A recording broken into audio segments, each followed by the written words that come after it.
wish that I could truly say I thought about you on that day. Out there on the beach alone, just you, the wind, the sea, and foam. But I didn't, until we found you.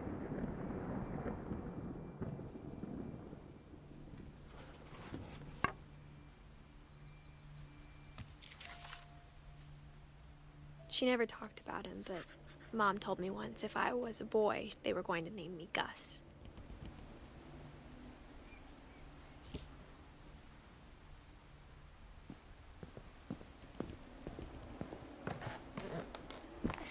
My mom moved up to the loft after her brothers died. At the time, it was as far away as she could get.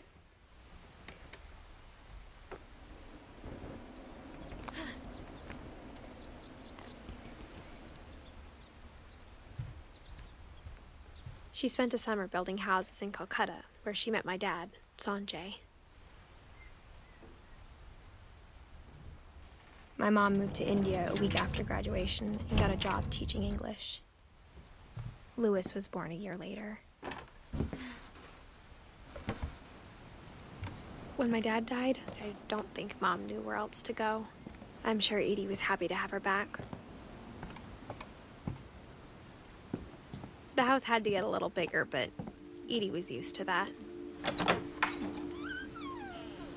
And for a while, things were good. Almost normal, but it didn't last.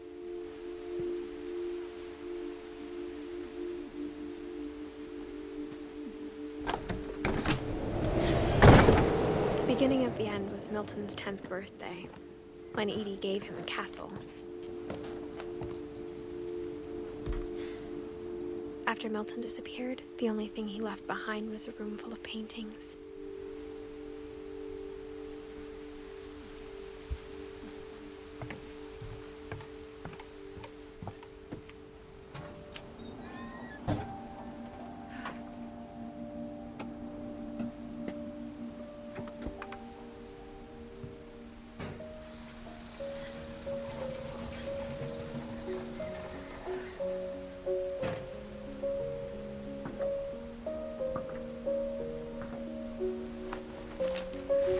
Milton Finch in The Magic Paintbrush.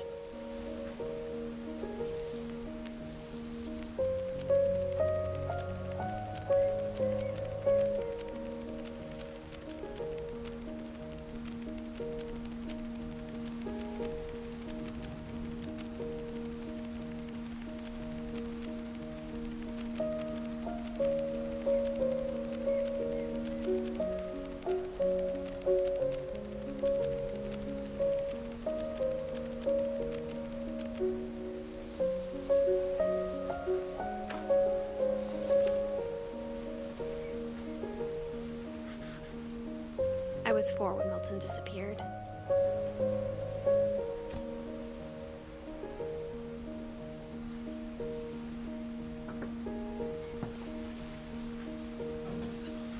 Mom spent months searching for my brother. Then she sealed the doors.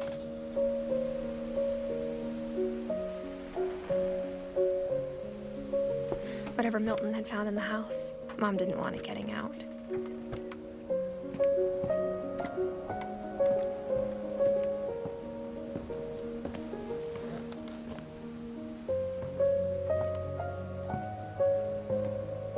Mom definitely blamed Edie, but I think Louis blamed himself.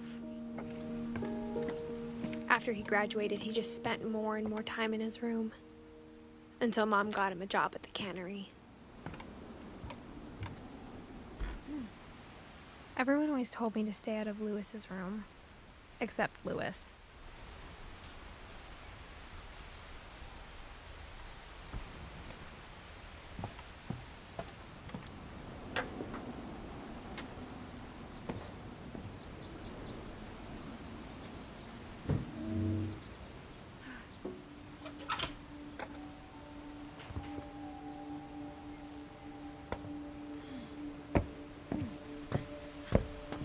Louis's room smelled very, very familiar. That part of him lived on. Louis and I spent a lot of time playing games together, but he was surprisingly bad at them. He died a lot.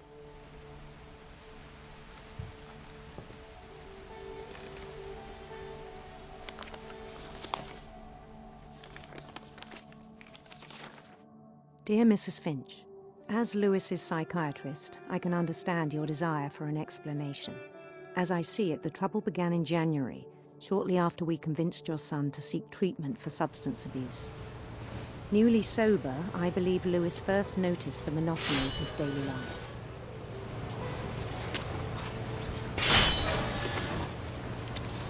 He kept working at the cannery, but he withdrew part of himself. In our sessions, I saw the same behavior. His mind began to wander. I asked him to describe it. He said he started small, imagining a labyrinth. He'd feel his way about. Then something moved. Bats. And toads. And things that have not names. He knew it was all in his head.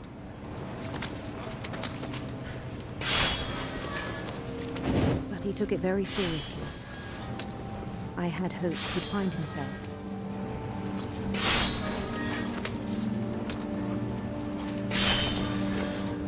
But he found something more. I worried about him then. Daydreaming at the cannery. I spoke with his boss. But he said Lewis had become a model employee. Methodical, tireless, focused.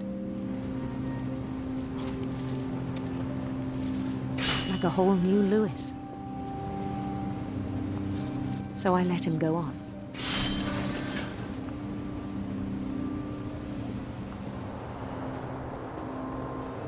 I even encouraged him. It seemed very promising at first. He told me he'd made a new friend.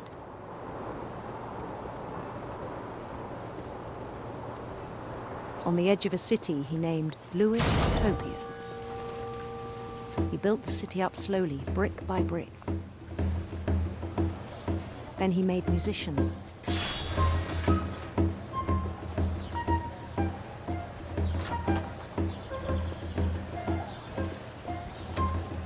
And songs for them to play.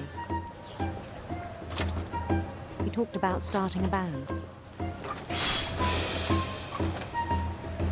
And he was always humming something. Every day his imagination grew stronger.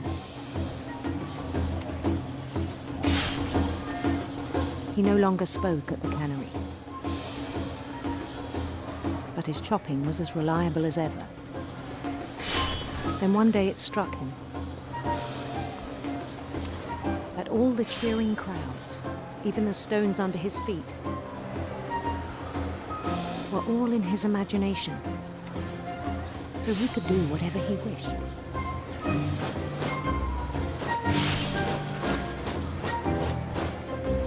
He held an election for mayor, and he won. They begged him to stay, but his mind was already wandering. It became a game for him.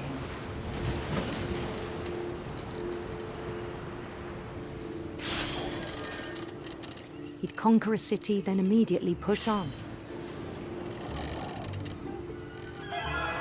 New Louisville.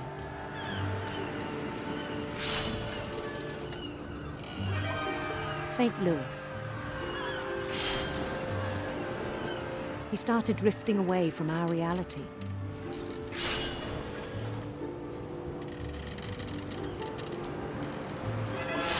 Minneapolis, until one day he forgot to go home from the cannery. Even as his mother pleaded with him, part of Lewis kept sailing on.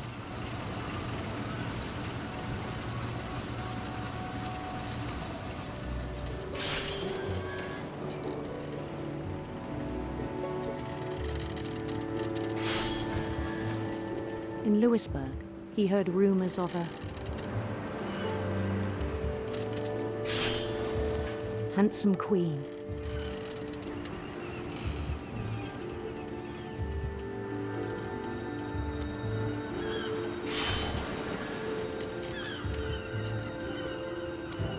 The queen was on her own quest for sinister serpents.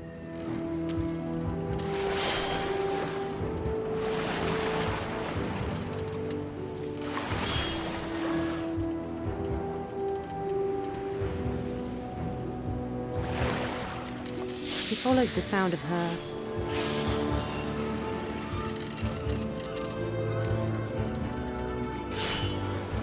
silver harp.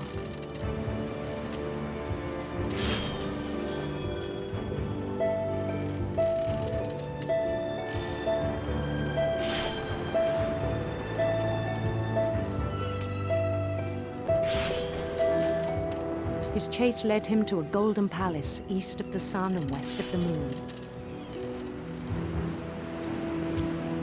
Even then, his logic remained sound. He knew the world was all in his imagination.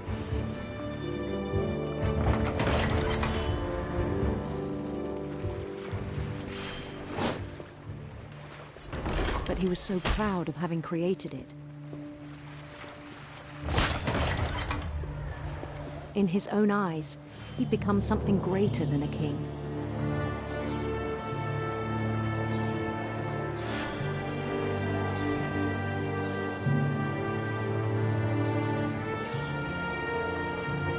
For someone who'd never known success in the real world, I think it was overwhelming. And then it struck him that the real Lewis was not the one chopping salmon, but the one climbing the steps of a golden palace.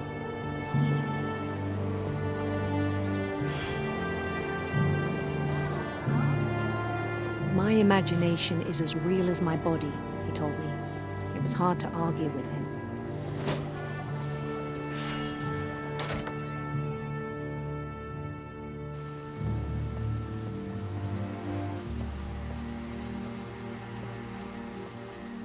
He began to forget the world we know.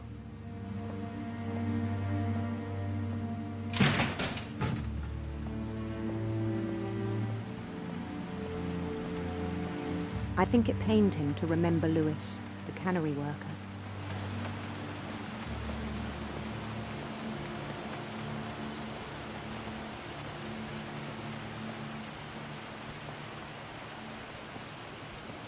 He began to despise the man with a royal contempt.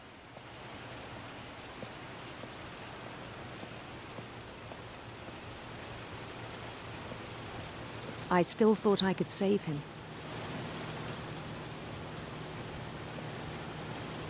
Even after he said he was being crowned king over all the lands of wonder.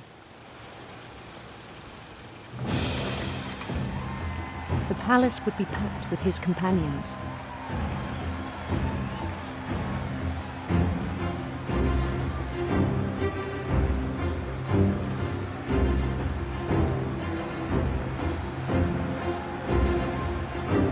Including the wise Calico who'd insisted on inviting him.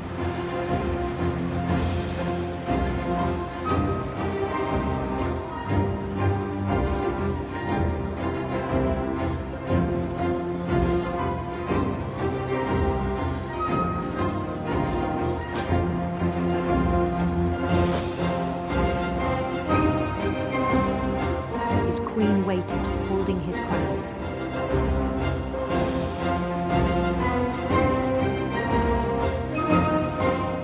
There was only one thing left to do.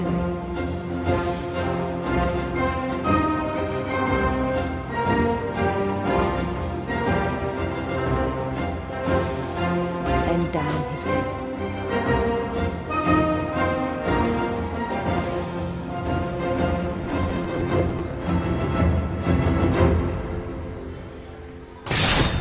And the rest I think you know. Mrs. Finch, your son was a kind man who will be missed by all of us who knew him.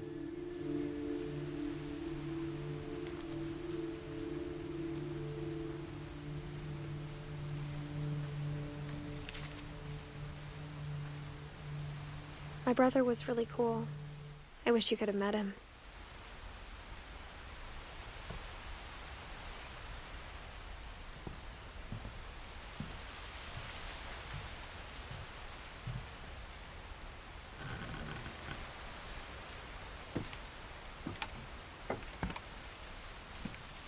On the way back from Lewis's funeral, my mom told me to start packing. She waited until the day before we left to tell Edie. I'm not sure if she wanted to make it easier or harder. I wish we'd stayed.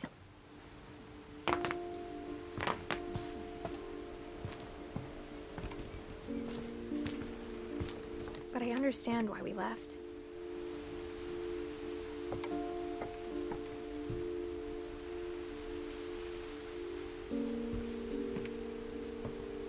My mom ended up leaving everything behind.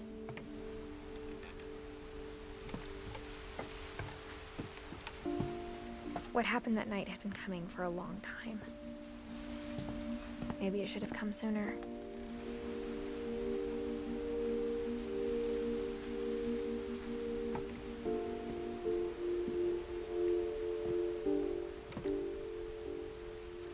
But it had to end one way or another.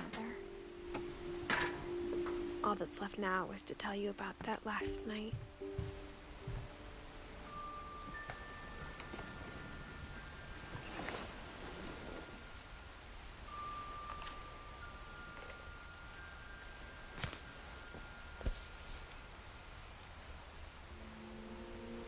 That whole last day, Edie just watched us pack and didn't say a word. Until supper, when she raised her glass and said, "To our final night together, and all our final nights apart." Grandma, you know what I said about alcohol. Some of your medications are very Edith, specific. I left a present for you in the hallway. Why don't you go open it? The grown-ups have to argue now. I'm sorry, you're right. We're all leaving tomorrow. Let's just enjoy our last... I'm not leaving. Edith, you're excused.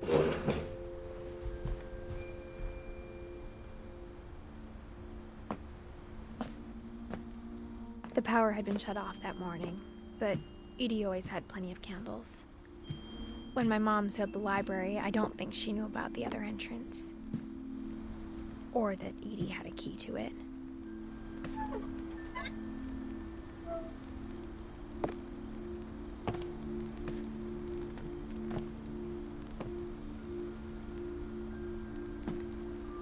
That thing you're afraid of isn't going to end when you leave the house. Edith has a right to know these stories. My children are dead because of your stories. I think it's best if Edith and I leave tonight.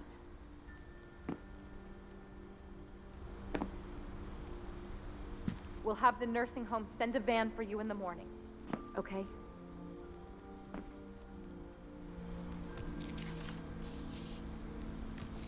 Dear Edith, there's so many stories I wish I could tell you, but there's only time for one. This is about what happened on the night you were born. That night, the tide went way, way out. It was the first and last time I ever saw the old house aground. There'd been an earthquake out in the middle of the ocean. They called it the lowest tide in 1,000 years. God, it smelled awful. You know, I've seen that house every day of my life.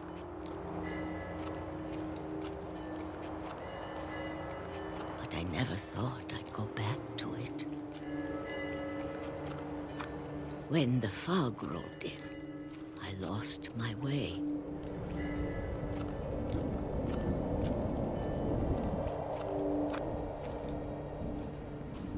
I got turned around.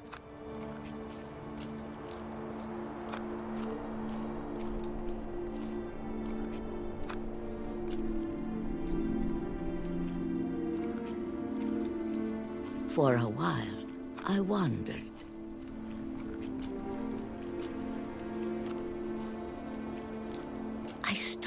seeing things.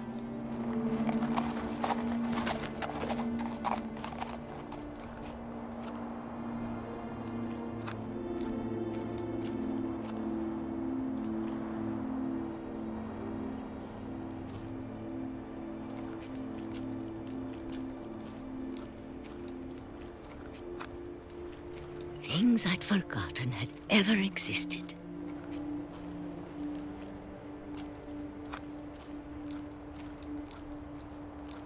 But when I saw them, they felt like old friends.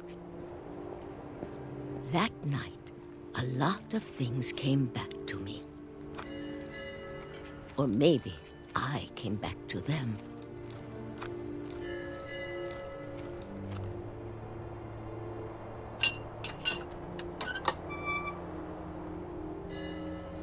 Things I can't explain, but that I need you to try and... Edith, what are you doing in here? It's mine. Edith! Mom, you're gonna rip it! Let go! I kicked and screamed, but Mom dragged me to the car. I never saw Great-Grandma Edie again. The next morning, the van came to pick her up, but she was already gone. After that, we moved around a lot.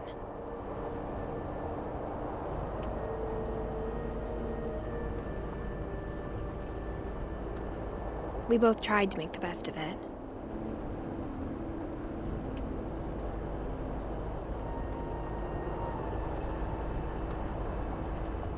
A few years went by.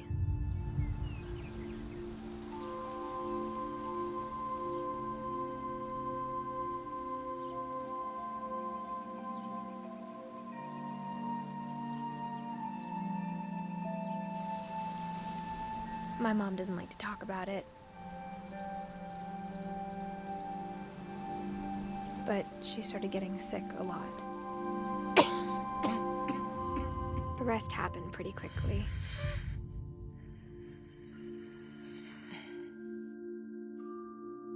She got better for a while,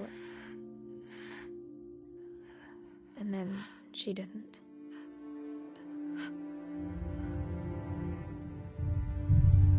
And then I was alone. The last Finch left alive.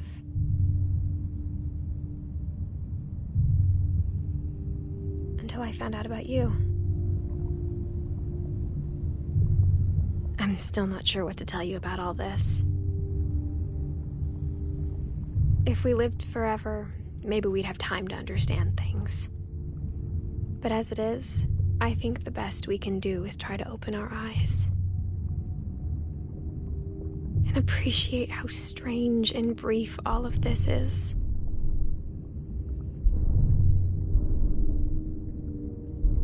This journal was supposed to be for you. But now I hope you'll never see it. I just want to meet you and tell you all these stories myself. But I guess if you're reading this now, things didn't work out that way.